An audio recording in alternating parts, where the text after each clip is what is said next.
Protesters are gathering in London's Trafalgar Square to call for an end to what they describe as the genocide in Gaza and Israel's war in Lebanon. Sky's Matthew Thompson is there for us this afternoon. Matthew, these have continued as the violence continues between Israel and in Gaza and now Lebanon. What's the turnout there like this weekend?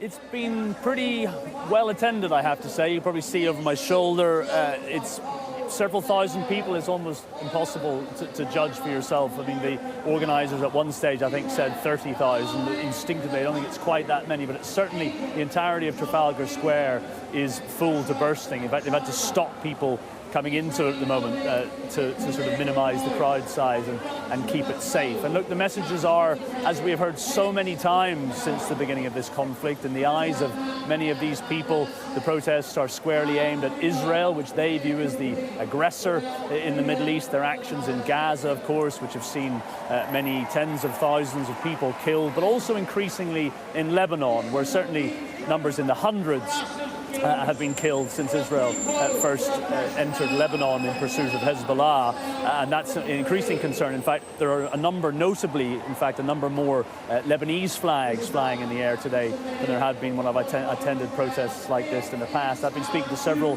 protesters directly. I spoke to one woman who was Lebanese. She has family, she said, who've been displaced in the south of Lebanon, and that's what brought her out today. I spoke to another gentleman who said he's attended most of these demonstrations since the conflict broke out in October last year. And look, of course, I put to them directly that Israel, well, it sees itself as under attack from organisations like Hamas and Hezbollah, but there is so little mutual understanding on this most divisive of topics, the Middle East.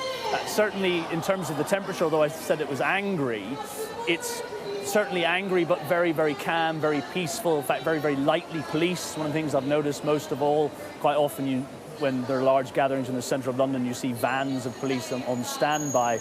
Not really much of that visible, at least, unless they are keeping a distance. So it's very calm, it's very relaxed, although that anger is very palpable, as you can probably hear from the speaker over my shoulder. And the message is a firm one, that this is not going to stop. It hasn't stopped since the beginning of the conflict. It's not going to stop anytime soon until they see a resolution to the conflict in the Middle East. The next one, they say, is planned just before the US election. There's going to be a march on the US embassy to make anger towards the US government, the UK government as well, be heard, which these protesters at least view as complicit in supporting Israel's actions in the Middle East.